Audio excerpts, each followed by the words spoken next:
Kali ini saya ingin membahas bab azal. Kalau azal itu secara terminologinya ataupun secara lughawi, secara umumnya itu adalah menjauh. Tetapi yang dimaksudkan di sini itu ada azal menurut istilah. Apa itu azal? Azal itu adalah seorang suami mengeluarkan air nutfahnya tidak pada tempat istrinya. Artinya tidak di dalam milik sang istrinya. Tetapi sang suami mengeluarkan air maninya itu di luar milik sang istrinya. Menurut pandangan fikih itu hukumnya bagaimana? Apakah diperbolehkankah? Apakah diharamkankah? Apakah dimakruhkankah? Gitu ya. Karena aku khawatir ini diharamkan misalkan. Nah, maka kali ini saya insya Allah akan membahas azal tersebut. Sebetulnya di dalam pembahasan azal itu adalah ikhtilafiyah. Artinya ikhtilafiyah itu adalah perbedaan pendapat ulama. Hukum yang pertama, azal itu menghukuminya adalah jawaz. Artinya jawaz adalah diperbolehkan. Bahkan diperbolehkannya itu secara mutlak. Artinya diperbolehkan secara mutlak adalah bagi seorang suami melakukan azal tersebut, apakah sang istrinya ridho ataupun tidak ridho. Ya. Dan apakah sebelumnya sang istri ini tidak mengetahuinya sama sekali, tahu-tahu sang suami melakukan hal itu di luar. Ataupun sebelumnya sang suami, maksud saya sang istri mengetahuinya. Itu diperbolehkan secara mutlak. Apa yang menjadikan landasan ataupun dalil hukumnya diperbolehkan azl ini? Itu dikarenakan ada hadis dari baginda Nabi Muhammad SAW. Hadis ini disampaikan dari Jabir bin Abdullah. Kunna na'zilu wal Qur'anu yanzilu. Kami dulu itu pernah melakukan azl pada saat baginda Nabi Muhammad SAW dan turunlah ayat Al-Quran. Kemudian ada hadis yang kedua. Hadis ini diriwayatkan oleh Imam Muslim. Hadis ini mengatakan kunna na'zilu ala ahdi Rasulillah sallallahu alaihi wasallam faballagha dzalika Nabiyullah sallallahu alaihi wasallam falam yanhana. Jadi dalam hadis ini dikatakan kami dahulu tuh pernah melakukan azal. Dan ketika kami melakukan azal, berita ini sampai terdengar kepada telinganya baginda Nabi Muhammad sallallahu alaihi wasallam. Dan Nabi Muhammad tidak melarang kepada kami yang telah melakukan azal tersebut.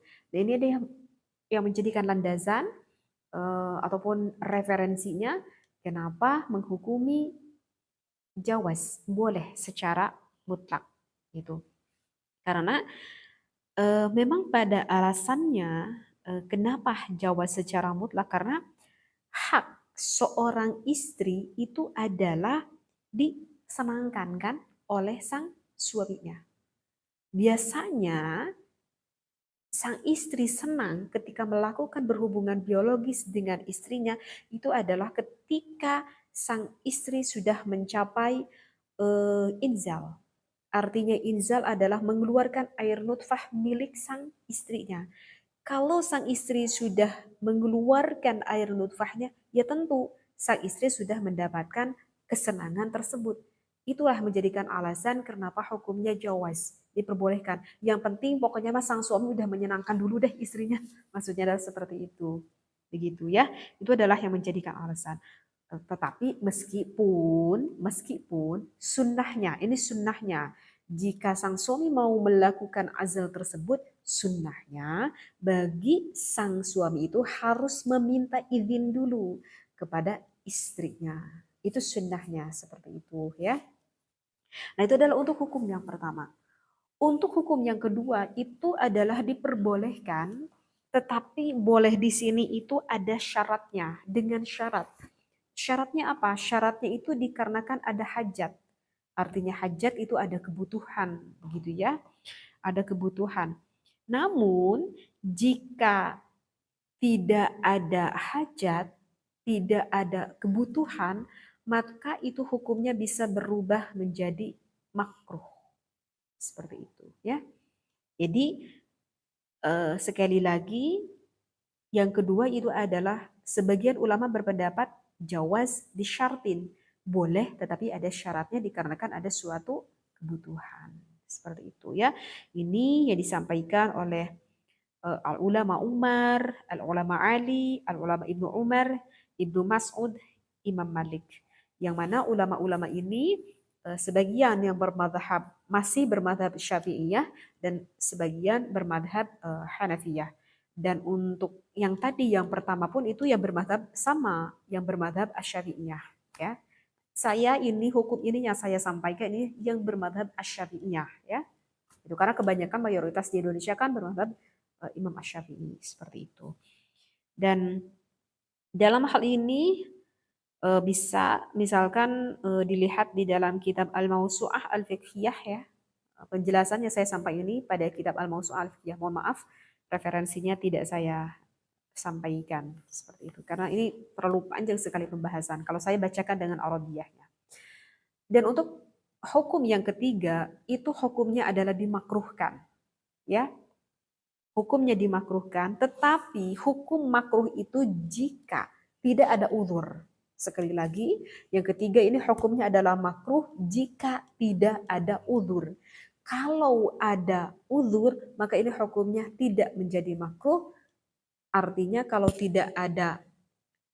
ada uzur, maka hukumnya menjadi ubah, menjadi boleh. Seperti itu. Kalau tidak ada uzur, maka hukumnya menjadi makruh. Seperti itu. Ya, kenapa?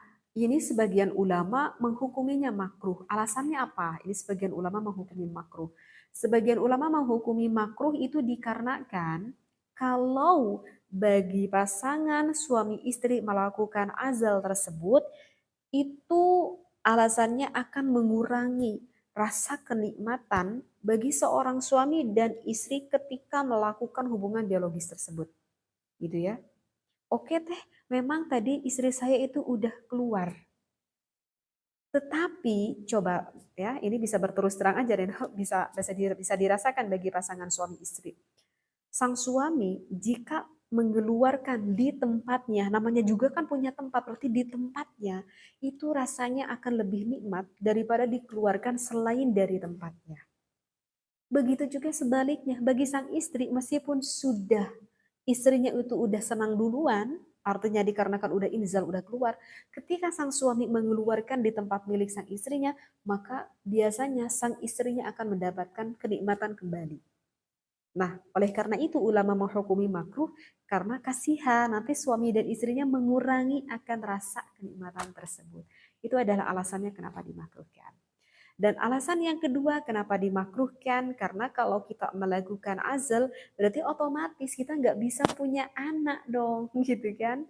Karena kan dikeluarkannya di luar. Sedangkan baginda Nabi Muhammad SAW menyuruh kepada umatnya lebih baik memperbanyak keturunan. Tanakahu, tanasalu, fa inni mukathirun bikumul umama yaumal qiyamah. Seperti itu. Itu adalah alasan kenapa ulama berpendapat hukumnya adalah makruh. Nah, bagaimana kalau misalkan teh melakukan azal itu dikarenakan ada uzur? Dikarenakan ada uzur. Maka uzur-uzur seperti apakah yang dimaksudkan di sini? Baik, uzur yang pertama di sini dikatakan dalam kitab ini adalah jika misalkan bagi pasangan suami istri tersebut kenapa melakukan azal ini dikarenakan pada saat ini aku berada di lingkungan non-muslim gitu ya. Misalkan sekarang aku berada di daerah yang mana semua tetanggaku itu non-muslim. Sedangkan keluargaku di sini sendiri yang muslim. Misalkan aku tuh sebelumnya udah punya anak, misalkan 2. Dan anak-anakku sekarang udah pada besar. Kemungkinan keimanannya kuat karena udah aku ajarkan gitu ya. Karena sebelumnya aku tinggal di daerah muslim. Karena ada suatu pekerjaan sehingga aku harus tinggal di sini dan sekarang aku tinggal di daerah non-muslim misalkan. Jadi aku khawatir sekali kalau sekarang aku mengandung lagi, aku punya anak lagi, aku khawatir. Khawatirnya aku tidak bisa menerapkan keimanan yang kuat kepada anakku karena nanti anakku akan berkecimpung dengan teman-teman yang non-muslim. Nah, sehingga begitu khawatir sekali bagi suami dan istrinya kalau punya anak lagi itu khawatir sekali. Nah, itu yang dimaksudkan udzur yang pertama. Sehingga hukumnya diperbolehkan melakukan azal tersebut. Yang kedua adalah seorang perempuan hamba sahaya takut pengaruh perbudakan. Untuk yang kedua mungkin sekarang sudah tidak ada sehingga tidak perlu aku terangkan. Dan yang ketiga alasan udzur tersebut bagi seorang istri, misalkan seorang istri itu yang punya penyakit gitu. Kata dokter itu Bu, wayahna ibu tuh nggak boleh lagi punya anak. Karena kalau ibu punya anak lagi, kemungkinan penyakit yang sekarang ibu derita takut tertular ke jabang bayi yang ada di dalam rahim. Jadi lebih baik ibu nggak perlu hamil lagi. Sedangkan si ibu ini mau melakukan KB apapun itu nggak cocok. Udah pakai pil, suntik, istilahnya KB apapun udah nggak cocok. Nggak ada lagi cara lain keluar kecuali melakukan azal ini. Nah, maka itu hukumnya tidak apa-apa, menjadi diperbolehkan. Untuk uzur yang keempat itu adalah misalkan contohnya adalah seorang ibu, anak tuh masih kecil banget, masih menyusui. Ya, ini seorang ibu yang masih menyusui. Aku belum mau punya anak. Kenapa? Karena kalau aku mau punya anak, aku ini masih menyusui gitu. Karena kalau sekarang aku punya anak lagi, aku khawatir nanti gizinya akan mengurang gitu. Seperti karena kan kalau misalkan kita mengandung sedangkan kita lagi menyusui, maka kata bidan itu harus diberhentikan kita menyusuinya. Karena khawatir nanti bayi yang ada di dalam kandungan tersebut kurang gizinya gitu.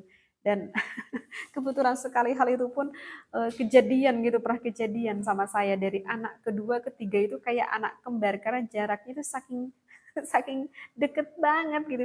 Saya masih menyusui anak saya baru 5 bulan, ternyata saya sudah mengandung lagi karena memang aku tidak di KB seperti itu. Dan memang betul apa yang disampaikan oleh bidan, katanya aku harus berhenti menyusui anakku yang kedua. Karena kalau aku meneruskan menyusui nanti khawatir anakku yang ketiga dalam kandungan ini kurang gizinya seperti itu. Oh, sedih sekali aku harus menghentikan menyusui anak yang kedua itu ya, diganti sama jadi anak sapi gitu ya. Jadi pakai susu formula seperti itu. Nah, maka itu tidak apa-apa jika merasa ibu khawatir, merasa kasihan, maka tidak apa-apa melakukan azal tersebut. Dan untuk udzur yang kelima itu adalah misalkan dikhawatirkan karena pada zaman sekarang itu semakin hari zaman ini aduh semakin rusak, maksiat sudah di mana-mana, bahkan orang melakukan maksiat sekarang sudah tidak malu-malu, sudah tidak ditutupi lagi. Aku khawatir sekali semakin banyak anak tidak bisa apa ya menerapkan anakku secara islami karena zamannya udah semakin mengkhawatirkan. Nah, itu juga bisa menjadikan salah satu alasannya. Nah, itu adalah kelima uzur yang mana hukumnya bisa saja tidak menjadi makruh dikarenakan ada keuzuran tersebut. Ya, mungkin akan sedikit saya tambahi, dikarenakan ini menerangkan azal ini sebetulnya berhubungan akan hukumnya KB ataupun hukum membatasi keturunan. Sehingga teh hukum membatasi keturunan itu gimana? Hukum KB itu gimana gitu? Katanya sih KB mah kata kata ajengan di sini mah katanya gak boleh gitu teh. Katanya haram misalkan. Itu benar gak? Bagaimana nih? Nah, maka itu kalau misalkan kita sebagai pasangan suami istri niat kita melakukan KB, keluarga berencana cukup anak dua gitu ya. Itu kan slogan pemerintah seperti itu ya.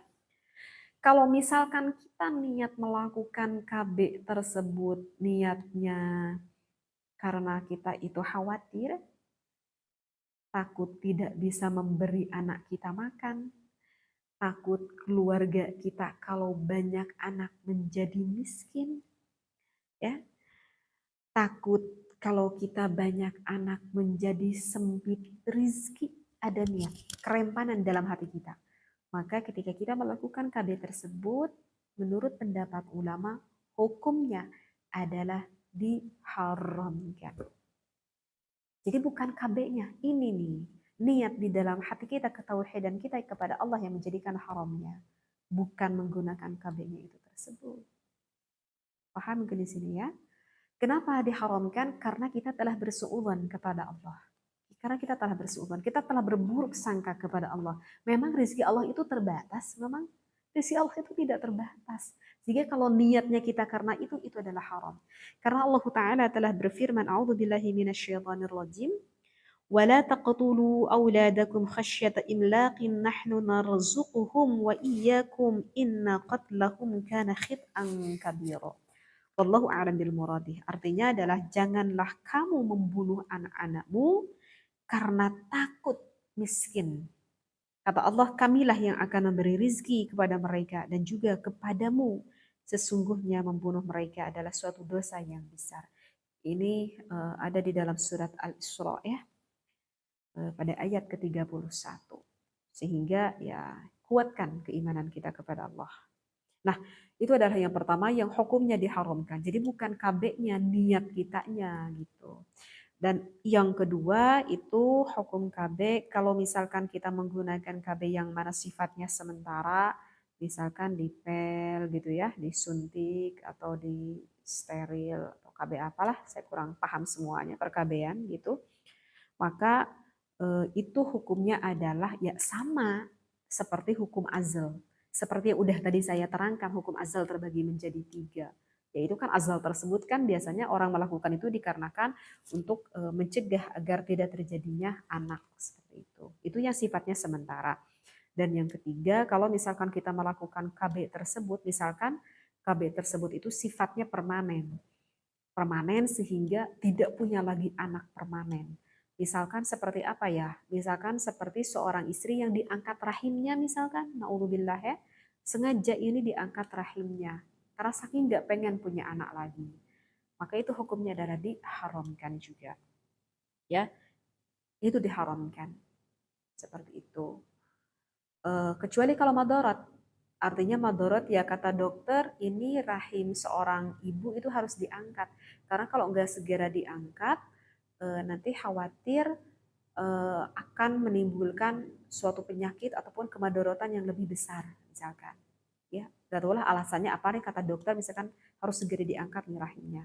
Maka itu tidak haram. Karena itu ada suatu kebutuhan atau bisa menjadikan hal yang lebih madarat. Seperti itu ya. Jadi sekali lagi yang ketiga yang dihukumi haram itu adalah yang sifatnya permanen.